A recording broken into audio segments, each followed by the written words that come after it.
The massive energy bill backed by some Democrats promises to lower global temperatures while not hurting the economy. But take a look at some figures from the Heritage Foundation. They show that the bill would place a huge tax on families. They claim it would raise annual energy bills by at least $1,500. On top of the list, you can expect, they say, to pay 90% more for electricity. Gas prices and natural gas prices will also jump hugely. That according to Heritage, while others dispute the findings. Joining us now is David Kreutzer, Senior Fellow at the Heritage Foundation. David, thanks for joining us on the Sunday morning. Those figures are pretty astonishing. Yeah, they are. And we're going to be put on a big energy diet if this bill gets passed through the Senate and signed into law. But others, say that it's not the case, that it may only raise energy prices a year by like $300 and still generate billions of dollars. I mean, the CBO thinks it'll generate $300 billion a year. The Center for American Progress, $95 billion. So I think a lot of people are confused at all these figures. Yeah, well, they should be. If you're raising $300, $400, $500 billion a year, the cost can't be pennies per day, like some of those groups are saying. Just the tax part, the direct energy cost that the consumers will pay in the household, even after they've cut back on energy consumption, even after they bought the smaller cars, turned the thermostat up in the summer, down in the winter, all of those things, they're going to be spending $800 or more per year, even after all those adjustments. And that's just the direct energy costs. All the other costs are going to come to them are going to be on the order of, by 2035, it would be $8,000 per year per family. $8,000 per year? I mean, some would say this may have to be the price that we pay for protecting the environment and protecting our planet. Well, if this bill did anything towards that, then maybe we could debate it.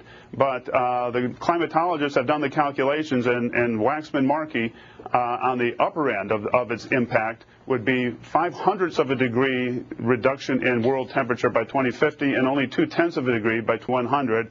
That's not a good deal for all the trillions of dollars of cost. Can you say those figures again slower? Yes. Because we hear all sorts of things. You do hear all sorts of things. Using the Intergovernmental Panel on Climate Change's sensitivity numbers, okay, this isn't denier math.